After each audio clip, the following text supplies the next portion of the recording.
ममता बनर्जी, जिसका जिक्र ललन सिंह जी ने किया, मैं याद दिलाना चाहता हूं, जब वो रोने लगी, जब उनको सीपीएम के सारे सांसद यहां गुंडागिरी करते रहे, एक अकेली महिला जो है अपने इज्जत बचाने के लिए परेशान थी और स्पीकर सोमनाथ चटर्जी कुछ नहीं कर रहे थे। लाल कृष्ण आडवाणी जी के नेतृत्व में पूरे के पूरे विपक्ष ने, किरण रिजिजू जी थे उस वक्त सांसद बन गए थे, पहली बार सांसद थे, हम लोग ममता जी को लेके बाहर चले गए। हमने स्पीकर के ऊपर कागज नहीं फेंका सर, हमने किसी प्रकार की कोई दुर्घटना नहीं की। उसी तरह से इसी हाउस में समाजवादी पार्टी के यशवीर सिंह को बिलास बुद्धवार और सोनिया गांधी जी ने जब पीटना स्टार्ट किया तो यही भारतीय जनता पार्टी बचाने के लिए आई। मैं सांसद था, चुप रहिए, बैठिए, और हमने जो है पार्लियामेंट में कोई रकस नहीं किया सर, हम चले गए बाहर। इसी पार्लियामेंट में 2014 में कांग्रेस के सांसद ने चिली स्प्रे किया सर, मिर्च का स्प्रे हुआ। इसी में दोनों सांसद अभी नहीं हैं, राजगोपाल और मधु गौड़ याक्षी, दोनों ने एक दूसरे को जो है लत्तम और गुस्सा मारा सर। इसके बावजूद भी हमने स्पीकर के खिलाफ कोई कंप्लेन नहीं किया, स्पीकर के खिलाफ नहीं गए सर। थंबी दुरई को पूरी की पूरी डीएमके मारने के लिए दौड़ गई, हमने स्पीकर के खिलाफ कंप्लेन नहीं किया सर। लालू प्रसाद, साधु यादव, साहबुद्दीन, सारे सांसद थे, सभी जेडीयू और बीजेपी वाले को 2005 में 2007 में पूरा परेशान करते थे, हमने कुछ नहीं कहा सर, हमने कुछ नहीं कहा। हमारे सांसदों को, अभी महुआ मैत्रा बोलकर गई सर, इसी क्वेश्चन पूछने के कारण, इसी पैसे लेकर क्वेश्चन पूछने के कारण इसी लोकसभा के 11 सांसद बाहर निकाल दिए गए। हमने मदद किया कि नहीं किया सर? हमने तो स्पीकर के खिलाफ कोई क्वेश्चन नहीं किया कि आपको अथॉरिटी है कि नहीं है। अभी भी वो परेशान है।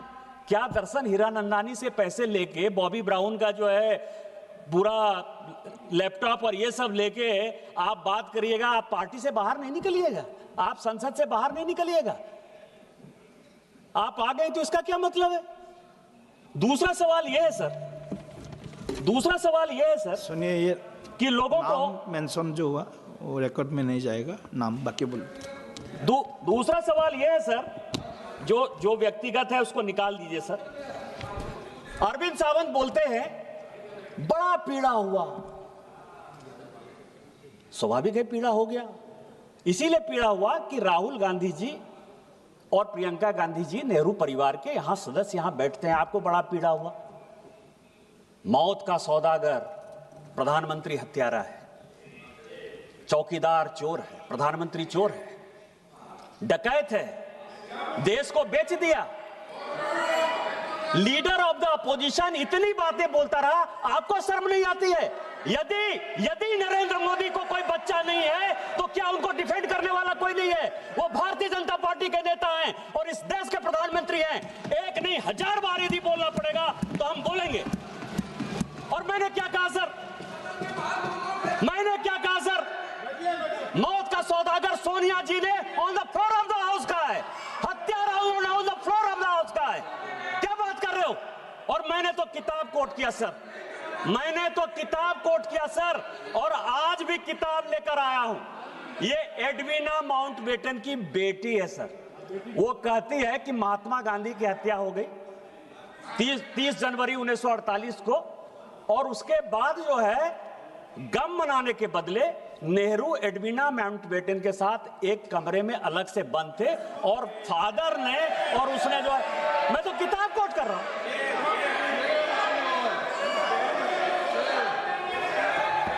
मैं उनकी बेटी का किताब है सर।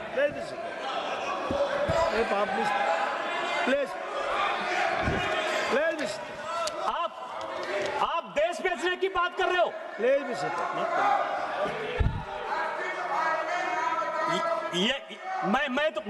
मैं तो बात कर रहा हूं सर। स्पीकर सर, 17 आदमी पृथ्वी को मैं अब इतिहास की कहते हैं आपने कोई जो है उसका गारंटी नहीं ले लिया है। नेहरू जी देश के पहले प्रधानमंत्री थे, राहुल गांधी और प्रियंका गांधी का रिश्तेदार होंगे, लेकिन देश के पहले प्रधानमंत्री को कोट करने का अधिकार, उनके गलतियों को बताने का अधिकार मेरा है। वो देश के पहले प्रधानमंत्री थे। आपकी कोई यूएसपी नहीं है। 47 से लेके 52 तक वो कांग्रेस के प्रधानमंत्री नहीं थे, वो इस देश के प्रधानमंत्री थे। और हमारे पहले राष्ट्रीय अध्यक्ष श्यामा प्रसाद मुखर्जी भी उनके मंत्रिमंडल के सदस्य थे सर। अंबेडकर साहब, जिनको कि कांग्रेस ने हराने का काम किया, वो भी लॉ मिनिस्टर थे सर। तो मैं ये कह रहा हूं कि यदि अमेरिका से पैसा लेकर अपने नॉन अलाइंड मूवमेंट बनाया, बांडुंग सम्मेलन 1959 से लेकर 1960 तक किया, यदि CIA के इस कागज में लिखा हुआ है तो मैं नहीं बताऊंगा कि आप अमेरिका के दलाल थे। यदि अनटोल्ड स्टोरी जो जनरल कॉल ने की, जहां से जिस राज्य से आप आते हैं स्पीकर सर, कि 1962 में ऑल इंडिया रेडियो से नेहरू जी ने कह दिया कि असम चीन के कब्जे में चला गया। अनटोल्ड स्टोरी जो जनरल कॉल जो उनके रिश्तेदार थे, 17 लोगों को बाईपास करके जिनको कि जनरल बनाया था, यदि वो अपनी किताब में लिखते हैं कि अमेरिका के साथ मिलकर मैं लड़ाई लड़ रहा था, मतलब चाइना के साथ भारत नहीं लड़ रहा था, अमेरिका लड़ रहा था, यदि आप अमेरिका के गुलाम थे, मैं ये बात नहीं कहूंगा। अभी खुद वॉशिंगटन पोस्ट में सर 4 पेज का न्यूज छपा कि 1962 में नंदा देवी में न्यूक्लियर डिवाइस लगाया गया। त्रिवेंद्र सिंह रावत और यहाँ ये अजय भट्ट बैठे हुए हैं, और जिसके कारण गंगा में जो वो न्यूक्लियर डिवाइस के कारण जो विकिरण हो रहा है, उसके कारण गंगा के क्षेत्र में जो कैंसर फैल रहा है, उसके कारण नेहरू हैं। क्या ये बात मैं नहीं कहूंगा? 1962 में यदि उड़ीसा का चरवटिया एयरपोर्ट आप अमेरिका को बेस यूज करने के लिए दे देते हैं, तो क्या अमेरिका की आप दलाली कर रहे थे? ये बात मैं नहीं कहूंगा। ये सब तो इतिहास है, मैं तो इतिहास की बात कर रहा हूं।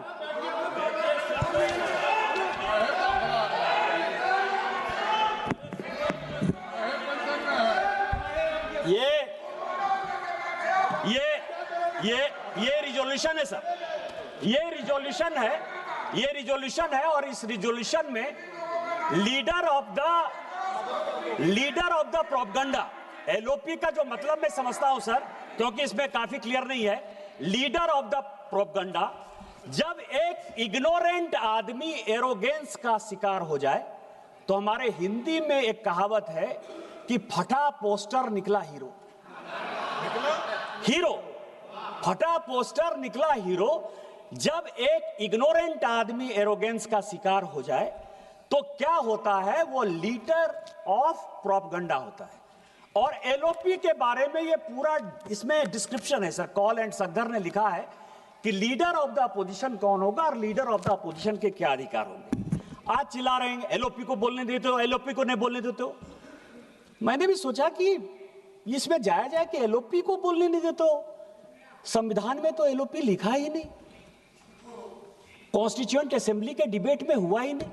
47 से लेके 77 तक सर LOP कौन होगा इस देश का? मतलब क्या उनकी मानसिकता थी, तानाशाही की मानसिकता थी कि 1947 से लेके 77 तक इस देश में LOP के लिए किसी प्रकार की कोई सुविधा, कैसे LOP का सिलेक्शन होगा, कौन LOP होगा, कुछ था ही नहीं। चर्चा करते हैं 69 में राम सुभाग सिंह बने। मैं उसमें भी गया सर कि 77 में 69 में क्या हो गया, राम सुभाग सिंह हो गए। इंदिरा जी ने अपनी पार्टी तोड़ दी, सिंडिकेट ने उनको पार्टी से निकाल दिया। कैंडिडेट कांग्रेस पार्टी के राष्ट्रपति के नीलम संजीव रेड्डी जी हुए। इंदिरा जी ने अपना कैंडिडेट बीबी गिरी बना दिया। अंतरात्मा की आवाज पर वोट हो गया सर, और उस अंतरात्मा की आवाज में बीबी गिरी साहब जीत गए। कांग्रेस पार्टी 2 भाग में विभक्त हो गई। ऐसी सिचुएशन हो गई कि इस सरकार को गिरने के अलावा कोई उपाय नहीं था।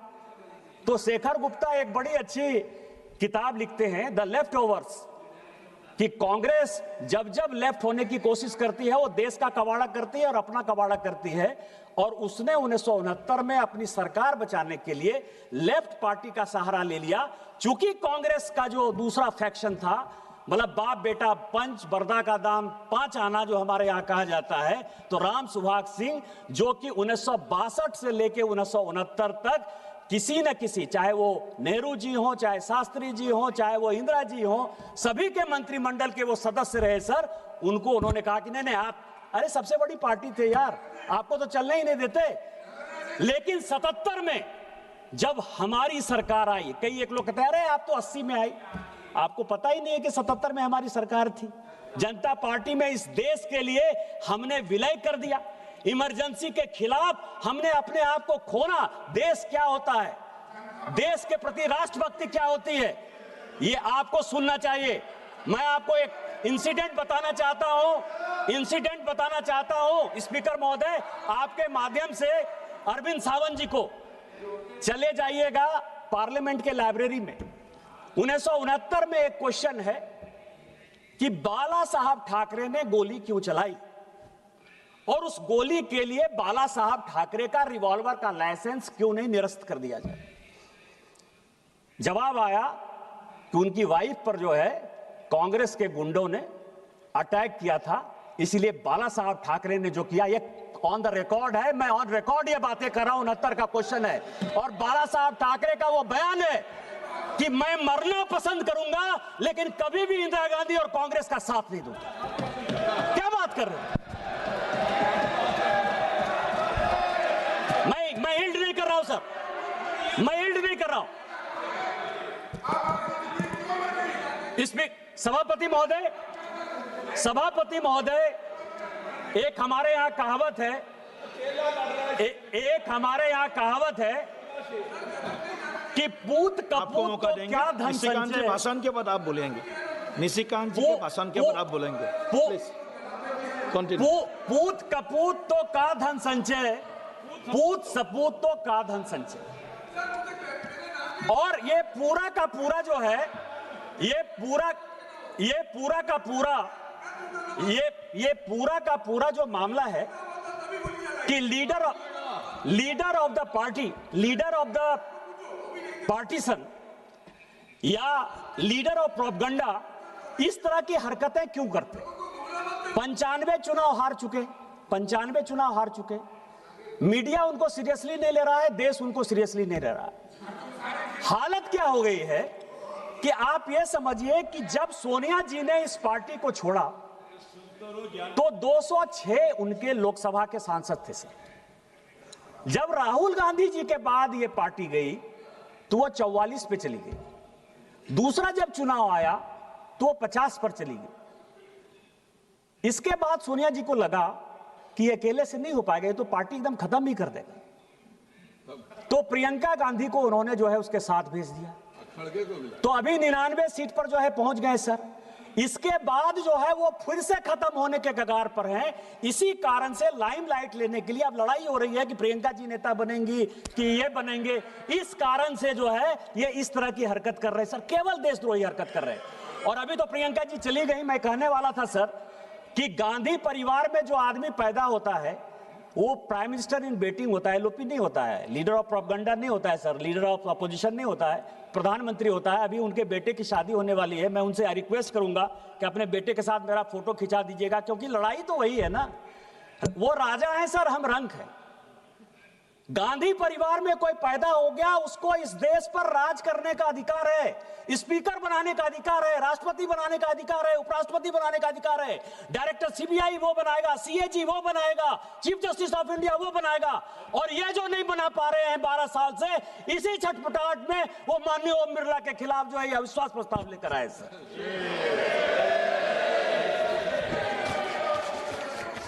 इस व्यक्ति ने लोकतंत्र को बंधक बना लिया सर। एक अपोजिशन का पार्टी है, आज मैंने सबका भाषण सुना, अखिलेश यादव जी का माइक बंद होता है, सुप्रिया सुले जी का माइक बंद होता है, कनी मोजी का माइक बंद होता है, टीआर बालू साहब का माइक बंद होता है। एक आदमी कंप्लेन कर रहा है सर, एक आदमी कंप्लेन कर रहा है। और क्या किस तरह की बातें करो, सबने तो भाषण दे दिया सर। मैं केवल एक भाषण कोट करना चाहता हूं 1954 का। मावलंकर साहब के खिलाफ अविश्वास प्रस्ताव किस लिए है, यह सभी को जानने वाली बात है।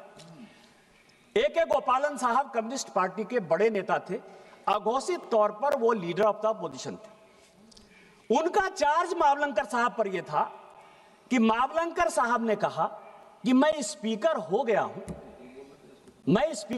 हूं, इसके बावजूद भी मैं कांग्रेस पार्टी का सदस्य हूं और कांग्रेस पार्टी के चीजों की रक्षा करना, उसकी आइडियोलॉजी का रक्षा करना हमारा परम धर्म है। मैं ए.के. गोपालन साहब का लेकर आया हूं, मुझे यदि किसी को चाहिए तो मैं ऑथेंटिकेट कर दूंगा और दे दूंगा। अब आप समझिए कि ये कह रहे हैं कि स्पीकर को नॉन पार्टीसन होना चाहिए, जो होते हैं सर। लेकिन आपके ऊपर भरोसा कौन करेगा? सोमनाथ चटर्जी जी ने जब 87 में कहा था, कई एक लोगों ने सोमनाथ चटर्जी जी को कोट किया कि स्पीकर को जो है वो बाहर निकल जाना चाहिए, पार्टी से बाहर हो जाना चाहिए, और उन्होंने स्पीकर के तौर पर अपनी उसी गरिमा को बनाए रखा। सोमनाथ चटर्जी जी सीपीएम से निकाल दिए गए। सरकार का साथ देने के लिए उन्होंने पार्टी को तिलांजलि दे दी, न्यूक्लियर डील आपका पास करा दिया। लेकिन जब 2012 में उपराष्ट्रपति का चुनाव होने लगा, जो वो बनना चाहते थे, आपने मुख्तार अंसारी के चाचा हामिद अंसारी को बना दिया इस देश का उपराष्ट्रपति, लेकिन सोमनाथ चटर्जी को नहीं बना। कौन साथ देगा? और स्पीकर पार्टीशन क्यों नहीं होगा? आज आप लोग अविश्वास प्रस्ताव लेकर आए हैं, हमारे पार्टी के हैं वो, हमें फक्र है। मैं मोहन बिरला साहब को 1990-91 से विद्यार्थी के जीवन से जानता हूं, विद्यार्थी परिषद के जीवन से जानता हूं, और मैं जानता हूं कि उस व्यक्ति ने आज तक कभी किसी के साथ अन्याय नहीं किया। आज यदि उसको बचाने की बात आएगी, स्पीकर के गरिमा को बचाने की बात आएगी, तो पूरी की पूरी एनडीए उसके साथ है और मरते दम तक उस व्यक्ति के साथ रहेगी।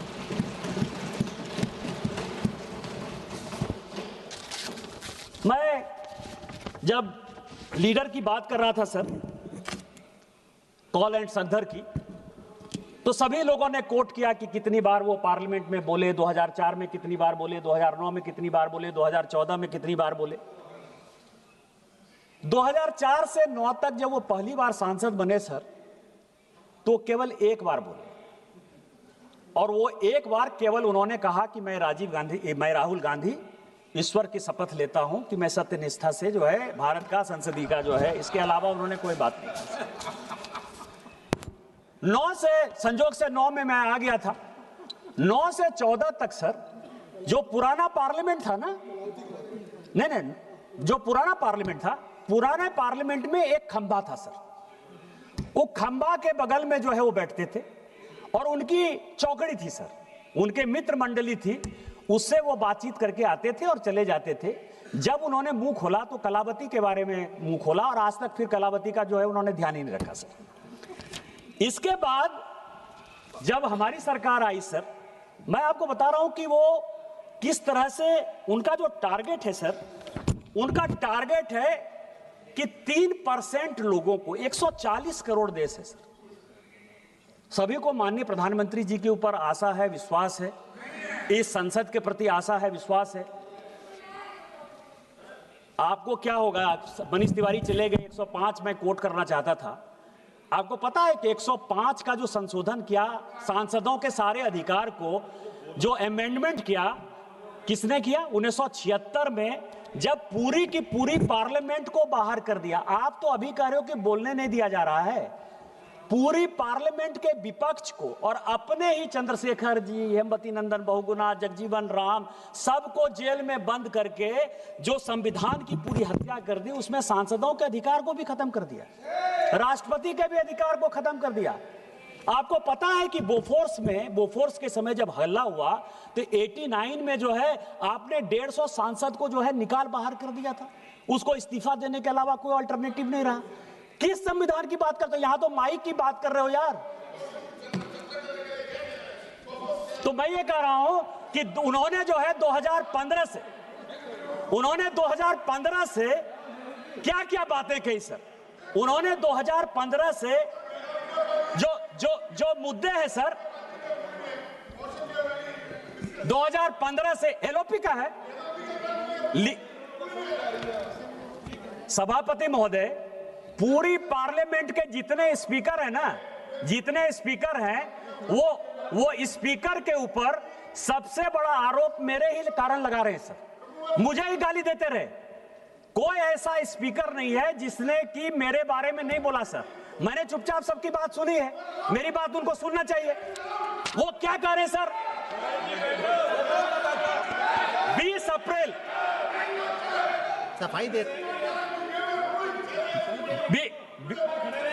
एक मिनट, जब किसी के ऊपर एलिगेशंस आता है तो उसके ऊपर क्लैरिफिकेशन देना उनका एक धर्म भी होता है, उसका रिस्पॉन्सिबिलिटी है। आपने एलिगेशंस लगाया, उन्होंने उसका जवाब दिया, तो आप प्लीज लिसन 2015 में sir. Yes, I am allowing him. 2015 मैं डेट वाइज बता रहा हूं सर, उन्होंने क्या क्या बोला। मतलब गोल पोस्ट कैसे राहुल गांधी चेंज करते रहे, या उनके पास कोई विषय ही नहीं रहा देश को गुमराह करने के लिए, मैं बता रहा हूं सर। उन्होंने 20 अप्रैल 2015 को कहा कि सूट बूट की सरकार नहीं चलेगी। प्रधानमंत्री जी तो हमेशा पजामा कुर्ता ही पहनते हैं सर, सूट बूट तो वही पहन रहे हैं, जीन्स का पैंट, टी शर्ट, ये इंपोर्टेड सारा कुछ, वो ऑन का शूज पहन के कौन आता है सर? सूट बूट की सरकार उनकी है कि सूट बूट की सरकार हमारी है सर? दूसरा सर, वो उन्होंने कहा, इसके बाद उन्होंने 12 मई को, 1 दिसंबर को और 12 अगस्त को 3 भाषण दिए सर। और ये तीनों भाषण जो है जी, अगर सभा की अनुमति है तो आधे घंटे के लिए सभा की कार्रवाई हम एक्सटेंड करते हैं। ठीक, यस, गो अहेड प्लीज। उन्होंने जो है किसानों के लिए कहा सर। रोज जो है इनके राज में रोज किसान आत्महत्या कर रहे थे सर। इन्होंने जो किसानों की ऋण माफी की सर, उसमें सीएजी की रिपोर्ट में आया कि 65,000 करोड़ रुपया जो है वो किसी न किसी कांग्रेसी नेता के पॉकेट में चला गया।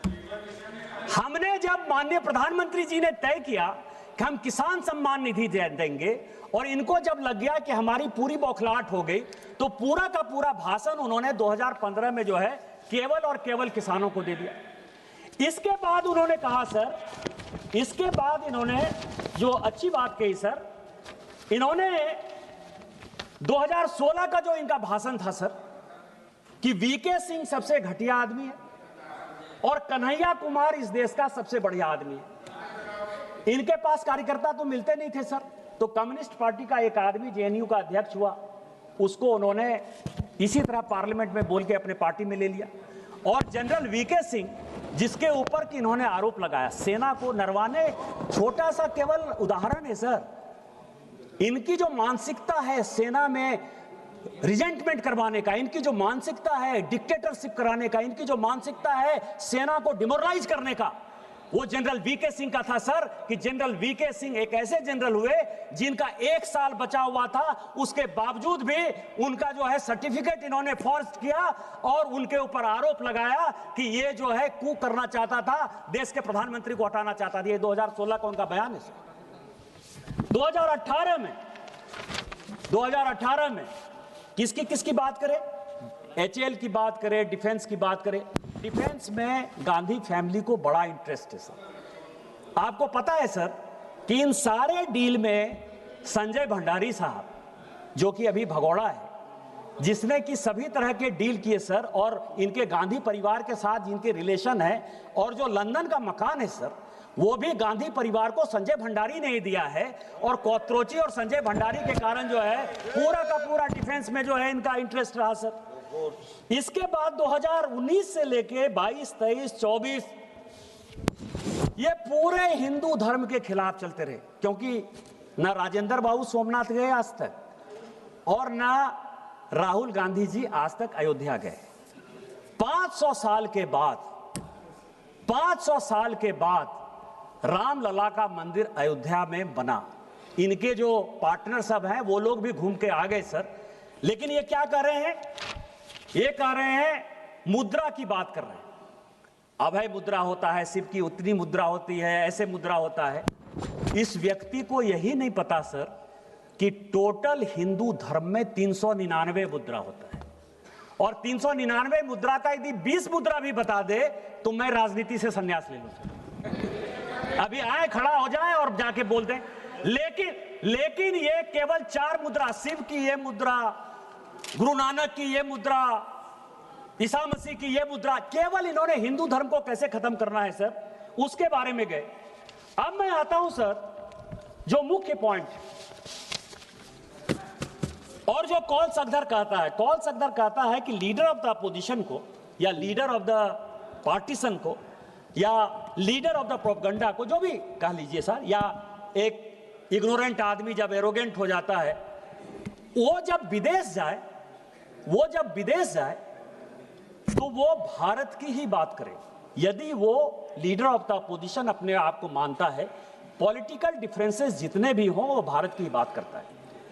2014 से लेकर 2026 तक, सुनने वाली बात है, 2014 से लेकर 2026 तक राहुल गांधी ने 260 विदेश यात्रा की है सर। 1-2 नहीं, 260। अब आपको मैं बता रहा हूं कि गांधी फैमिली का कोई बिजनेस नहीं है सर। किताब की रॉयल्टी से जो पैसा आता होगा, इसके अलावा कोई बिजनेस नहीं है। ये 260 यात्रा किसने स्पॉन्सर की? बताओ भाई। किसके पैसे पर जाते हैं? किसके पैसे पर ये कंबोडिया जा रहे हैं, मलेशिया जा रहे हैं, इंडोनेशिया जा रहे हैं, वियतनाम जा रहे हैं, ब्रिटेन जा रहे हैं, लंदन जा रहे हैं? और हमारे कई एक सांसदों ने कहा सर, और मैं आपको बताऊं कि वहां जाकर क्या कर रहे हैं। 20 अप्रैल, मैं डेट वाइज बता रहा हूं सभापति महोदय, 20 अप्रैल 2025 को बोस्टन में इंडियन कम्युनिटी को वो संबोधित करते हैं और कह रहे हैं कि election commission compromised. MS Gill election commission बनते हैं सर, इस सरकार के मंत्री बन जाते हैं, इलेक्शन कमीशन कॉम्प्रोमाइज नहीं है सर। नवीन चावला इनके फादर के पीएमओ में रहता है। नवीन चावला का एक ही काम था, मदर टेरेसा जी के नाम पर उसने किताब लिखी सर। पोप साहब के साथ उनके बहुत अच्छे संबंध थे। जो गोपाला स्वामी थे चीफ इलेक्शन कमिश्नर, उन्होंने 2007 में लिखा कि ये देशद्रोही आदमी है, ये निगेटिव आदमी है, ये करप्ट आदमी है, इसको हटाना चाहिए। उसको हटाने के बदले इस कांग्रेस ने गोपाला स्वामी को हटाना अच्छा समझा और उस नवीन चावला को बना दिया सर। कोई इलेक्शन कमीशन, टीएन शेषन इतने बड़े रहे सर, कांग्रेस पार्टी से अडवाणी जी के खिलाफ चुनाव लड़े, कोई फर्क नहीं पड़ता। इनके लिए इलेक्शन कमीशन कोई कॉम्प्रोमाइज नहीं है, लेकिन आज इलेक्शन कमीशन कॉम्प्रोमाइज है, ये बोस्टन में कह रहे सर। दूसरा, 12 सितंबर 2017 को ये यूनिवर्सिटी ऑफ कैलिफोर्निया जाते हैं sir, lecture on India at 70 करते हैं और वहां कहते हैं कि हिंदू मुस्लिम को मार रहा है। यहां ओवैसी साहब नहीं है। ये जो मैं पजामा कुर्ता पहन कर आया हूं सर ना, ये ओवैसी साहब ने मुझे ईद पर दिया। ओवैसी साहब मुझे टोपी पहनाने की कोशिश नहीं करते हैं और मैं उनको टीका पहनाने की कोशिश नहीं करता। टोपी पहनने से मैं मुसलमान नहीं हो जाऊंगा और टीका पहनने से ओवैसी जो है वो हिंदू नहीं हो जाएगा। हम दोनों नदी की वो धार में, राष्ट्रीय स्वयंसेवक संघ का कट्टर आदमी हूं। हमारा मुसलमान के साथ किसी प्रकार का कोई रिलेशन नहीं हो सकता, लेकिन जब देश की बात आती है, ऑपरेशन सिंदूर की बात आई, तो हम और ओवैसी एक साथ थे और हमने और ओवैसी ने देश के बारे में जो बात कहा वो सबसे इंपॉर्टेंट है सर। कि जब सऊदी अरब हम लोग पहुंचे और वहां का विदेश मंत्री जब हम लोगों को कहा कि आपको पाकिस्तान के साथ बात करनी चाहिए, और ओवैसी जब उसको समझाने में नाकामयाब हो गए तो उन्होंने कहा कि निशिकांत जी आपको बोलना चाहिए। और मैंने कहा कि वो सरकार नहीं है, हम आपको सुनाने आए हैं, हम आपकी बात सुनने के लिए नहीं आए हैं। मनमोहन सिंह नहीं है हम कि 2008 में मुंबई बम ब्लास्ट हो गया और आपके कहने पर इसी सऊदी अरब के दबाव में, इसी अमेरिका के दबाव में, शर्म अल शेख में आपने जाकर समझौता कर लिया, एग्रीमेंट हो गया। पहली बार भारत सरकार ने कॉम्प्रोमाइज करते हुए यह बता दिया कि बलूचिस्तान में जो कुछ हो रहा है वो भारत सरकार का उसमें योगदान है। हम वो घटिया आदमी नहीं हैं। यदि हमारे आदमी को आपने मारा है तो हम मारेंगे। आपको पाकिस्तान को समझाना है तो समझाइए।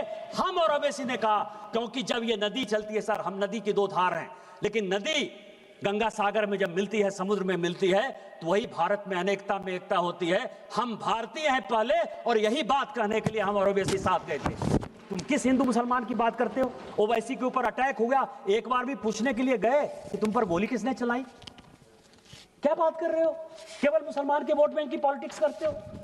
राहुल गांधी 11 सितंबर 2024 को सर वॉशिंगटन गए। वहां क्या कह रहे हैं कि डेमोक्रेसी एकदम टूट फूट गया है, खत्म हो गया। तेलंगाना में उनकी सरकार है सर, कर्नाटक में उनकी सरकार है। क्या डेमोक्रेसी? अध्यक्ष जी ने, आपको पता है कि पाकिस्तान के एजेंसीज के साथ यहां के डिप्टी लीडर, कांग्रेस के डिप्टी लीडर गौरव गोगोई का संबंध है, ये असम सरकार ने बताया सर। लेकिन चूंकि वो डिप्टी लीडर है, ओम बिरला साहब ने क्या किया? ओम बिरला साहब ने उसको एक कमेटी का हेड बना दिया। ये डेमोक्रेसी है। डेमोक्रेसी आप मार रहे हो कि डेमोक्रेसी हम मार रहे हैं? आप बाहर जाकर क्या बोल रहे हो सर? 10 सितंबर 2024 ये जॉर्ज टाउन में थे सर, और उन्होंने कहा कि भारत में जो है रिजर्वेशन समाप्त हो जाएगा। शेड्यूल कास्ट का रिजर्वेशन, शेड्यूल ट्राइब का रिजर्वेशन, ओबीसी का रिजर्वेशन या इकोनॉमिकली बैकवर्ड क्लास का रिजर्वेशन, इस देश में किसी पॉलिटिकल पार्टी के किसी व्यक्ति की हिम्मत है सर? ईडब्ल्यूएस को रिजर्वेशन इस मोदी सरकार ने दिया sir. Schedule caste, schedule tribe को प्रोटेक्शन इस मोदी सरकार ने दिया सर। ये ओबीसी आयोग के अध्यक्ष बैठे हुए सर, जो ओबीसी को संवैधानिक दर्जा देना था वो हमने दिया सर। आप रिजर्वेशन की बात कर रहे हो। इसीलिए ये बात कर रहे हैं कि इनके फादर ने सर रिजर्वेशन का विरोध किया। मंडल कमीशन जब बना तो राजीव गांधी जी का जो बयान है कि उन्होंने उस मंडल कमीशन का विरोध किया। इसीलिए आप कह रहे हो कि रिजर्वेशन खत्म कर रहे हैं। बाहर जाकर 10 सितंबर 2024 सर, डेट वाइज ये वर्जीनिया में थे सर, और वर्जीनिया में ये कह रहे हैं कि सिखों को पगड़ी नहीं पहनने दिया जा रहा है। यहां बिट्टू है सर, उनको वो ट्रेटर कहते हैं। आपको पता है कि सरदार बेअंत सिंह साहब शहीद हो गए। इस पंजाब को बचाने के लिए, अपनी पगड़ी की इज्जत को बचाने के लिए उस आदमी ने जान देना पसंद किया सर।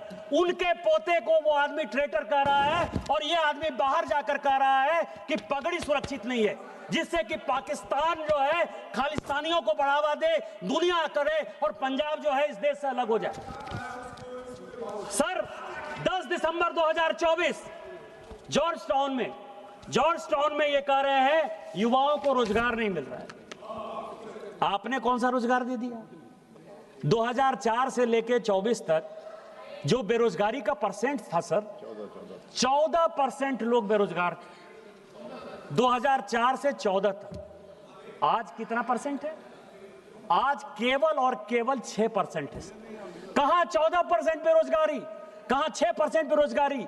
और जो टारगेट है आर्टिफिशियल इंटेलिजेंस का जो मिशन है, जो मेक इन इंडिया का मिशन है, वो मिशन जो है आगे आने वाले 5 साल में जब विकसित भारत 2047 होगा, यहां का कोई युवा बेरोजगार नहीं होगा। आप बेरोजगारी की बात कर रहे हो, आप युवाओं को भड़काना चाहते हैं। 3 मार्च 2023, 3 मार्च कैम्ब्रिज यूनिवर्सिटी में सर ये कह रहे हैं कि कश्मीर में मिलिटेंट है और मिलिटेंट हमको देख रहा है। कभी 1990-91 याद है? सारे कश्मीरी पंडित भगा दिए, सारे कश्मीरी पंडित भाग गए। मोदी जी, हमारे प्रधानमंत्री जी खुद ही लाल किला में झंडा कैसे फहराएंगे, सीआरपीएफ में इस करे। आज लाल चौक पर आज 370-35 से खत्म होने के बाद अपनी यात्रा को लेकर जाते हो और मिलिटेंट आंख में आंख डालकर बात कर रहा है, लेकिन मिलिटेंट गोली नहीं चला रहा है। ये हमारी विजय है कि ये आपकी विजय है? किसको भड़काना चाहते हो सर? 3 मार्च 2023 कैम्ब्रिज यूनिवर्सिटी यूके में ये कहते हैं कि Modi is destroying the architecture of India. ये कह रहे सर देश का प्रधानमंत्री के बारे में। मैं ये कह रहा हूं, सीएजी के ऊपर क्वेश्चन किसने किया? आपने। चीफ जस्टिस के खिलाफ इंपीचमेंट मोशन कौन लेकर आया? आप। उपराष्ट्रपति के खिलाफ इंपीचमेंट मोशन लेकर कौन आया? आप। स्पीकर साहब के खिलाफ मोशन, इंपीचमेंट मोशन लेकर कौन आया? आप। इलेक्शन कमीशन के खिलाफ बोल रहा है, कौन बोल रहा है? आप बोल रहे हो। राष्ट्रपति को किसने बेइज्जत किया? आप ये समझिए कि उनको रिसीव करने के लिए बंगाल में कोई मौजूद नहीं था। इंस्टीट्यूशन कौन खत्म कर रहा है? इंस्टीट्यूशन आप खत्म कर रहे हो ना। और कह रहे हो कि मोदी तो रामनाथ कोविंद जैसे शेड्यूल कास्ट के आदमी को राष्ट्रपति बना रहे हैं और द्रौपदी मुर्मू जैसे आदिवासी को, गरीब आदिवासी को बना रहे हैं। कौन आर्किटेक्चर खत्म कर रहा है? 3 मार्च 2023, बस 2-4 मिनट लूंगा सर। ये कह रहे हैं कि कैम्ब्रिज यूनिवर्सिटी में ये कह रहे हैं कि मेरे फोन में पेगासस है। सभी प्राइवेसी की बात, बस 2-4 मिनट में मैं खत्म करूंगा। पेगासस की बात करते हैं। कमेटी बनाई सर जोशी साहब के नेतृत्व में, आलोक जोशी साहब के नेतृत्व में सुप्रीम कोर्ट ने एक कमेटी बनाई। 50 बार राहुल गांधी जी को कहा गया कि अपना फोन जो है सबमिट करिए। 50 बार कांग्रेस पार्टी के सारे नेताओं को कहा गया, एक बार भी फोन नहीं दिया सर। और आप कह रहे हो कि पेगासस, आप झूठ का जो है, मैं कह रहा हूं कि प्रोपगंडा का जो मास्टर है उसके सारे उदाहरण दे रहा हूं कि किस तरह की बातें करता। हिम्मत थी तो अपने फोन को आप देते, पता चलता कि कोलंबिया जा रहे हो तो किससे बात कर रहे हो, किससे इल्हान उमर से बात कर रहे हो, कि सोरोस से बात कर रहे हो, कि यूएसएड से बात कर रहे हो, पता चलता। डर से चाइना का एजेंट हो कि नहीं हो, 2008 में जो एग्रीमेंट लिया उसके बारे में पता चलता। सर 23 मई 2022 कैम्ब्रिज यूनिवर्सिटी, 23 मई 2022 ये कह रहे हैं कि सीबीआई और ईडी का उपयोग हो रहा है। ईडी को पीएमएलए का अधिकार किसने दिया? आपने दिया।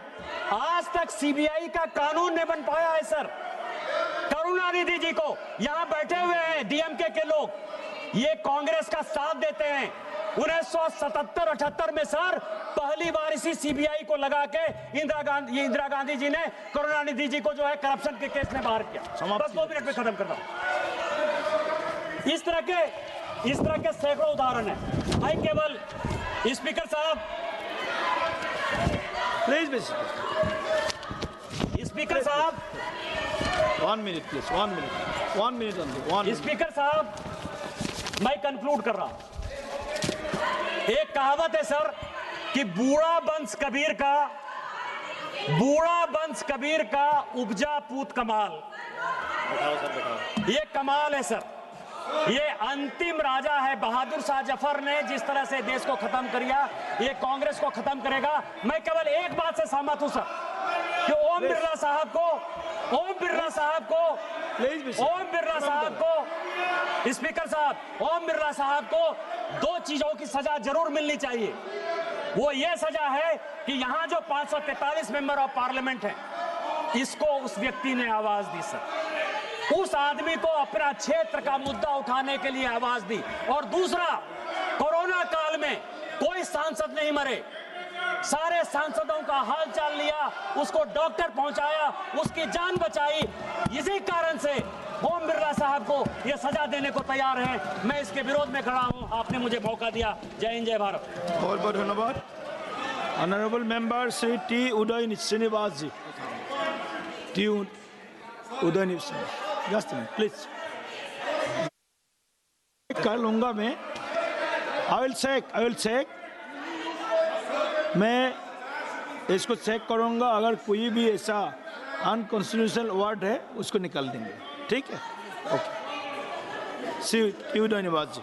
Honorable Chair, I rise to strongly oppose this unfortunate and ill-conceived motion seeking the removal of Honorable Speaker Sri Om Birla Ji. This motion is not driven by any genuine concern for parliamentary functioning, but driven by political persuasion. When they can't win the confidence of the people outside the House, they attempt to manufacture controversy inside the House. Let us remind ourselves of the facts. In the entire history of Lok Sabha, only a handful of speakers have been re-elected to just a minute हमने ruling दे चुका है, जो भी word unconstitutional बुरा है उसको निकाल दिया जाएगा. ठीक है, continue please. In the entire history of Lok Sabha, only a handful of speakers have been re-elected to serve 2 consecutive terms. Sri Om Birla stands among the small and distinguished group. Such continuity is not accidental. It reflects the confidence that members across the House have placed in his leadership and fairness. Under his stewardship, the Lok Sabha has consistently achieved remarkable levels of productivity. The 17th Lok Sabha recorded around 97% of productivity, and several sessions have crossed 100% productivity, meaning that the House worked even beyond its scheduled hours to complete the people's business. This is not a small achievement in a House as large and diverse as ours. Sir, what is even more commendable is that Honorable Speaker has made a conscious effort to encourage first-time members of Parliament. Many young MPs and first-time MPs, including me, have been given opportunities to speak, to participate in debates, and to raise concerns of their constituencies. For parties like ours, the Janasena Party, which come here with the aspiration of the people we represent, this space is invaluable. We come here to raise the voice of our regions, our youths, and our communities. But unfortunately, what do we often witness? Continuous disruptions, sloganeerings, walkouts, and ruckus over one issue after another. When the House is repeatedly stalled, it is not the government that loses. It is the people of India whose voices remain unheard. Sir, the office of the Speaker is one of the most respected institutions in our parliamentary democracy. Disagreement is a part of democracy, but attempting to undermine the dignity of the chair for political messaging is not. Sir, Sri Om Birla Ji has conducted the proceedings of this House with patience, restraint, and respect for all sides. In the face of repeated disruptions, he has continued to appeal for dialogue, debate, and dignity in our proceedings. Therefore, I strongly urge this House to reject this motion and reaffirm its faith in the office of the Speaker under the leadership of Sri Om Birla Ji. Thank you. Jai Hind. Thank you. Honorable members, Srimati Jutti.